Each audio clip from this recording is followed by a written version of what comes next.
তুই চিনিস না মৌকে? হ্যাঁ মা, তোমার শরীর খুব খারাপ, তুমি এত কথা বলছো কেন বলো তো? চলো রেস্ট নেবে, চলো। আমার প্রশ্নের উত্তর তোকে দিতেই হবে বনি। হ্যাঁ সত্যি বনি, তুমি দিদির প্রশ্নের উত্তরটা দিচ্ছ না কেন?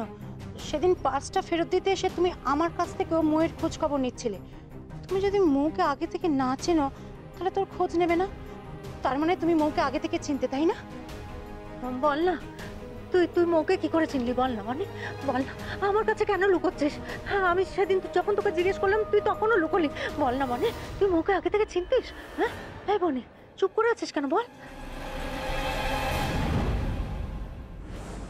আমি কি করে সত্যি কথাটা বলবো? আমি মৌকে চিনি বললেই তো কি করে চিনলাম সেই প্রশ্ন মা আমাকে করবে। আমি তখন কি উত্তর দেব? কি করে বলবো মাকে যে মৌ আসলে আমাকে ঠকাতে এসেছিল, আমার অস্তিত্ব চুরি করতে এসেছিল? বনি, এ কি গেবু, তুমি তুমি অফিস যাওনি?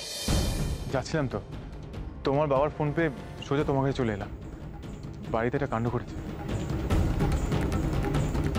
কেন, কি হয়েছে? তোমার বাবা ফোন করে বললো মৌ নাকি তোমার ঘরে ঢুকেছিল, তোমার ঘরে ঢুকে সব তছনছ করেছে। তারপর তোমার বাবার গাড়ি নিয়ে বেরিয়ে পড়েছে। আচ্ছা বনি, ওসব সত্যি জেনে জানি তো?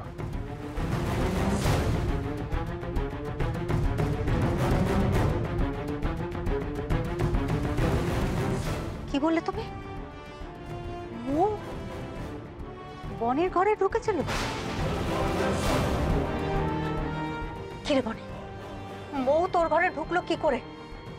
কি হলো বল? চুপ করে আছিস কেন বল? কি করে ঢুকলো? কারণ আমি ওই বাড়িতেই থাকি মা।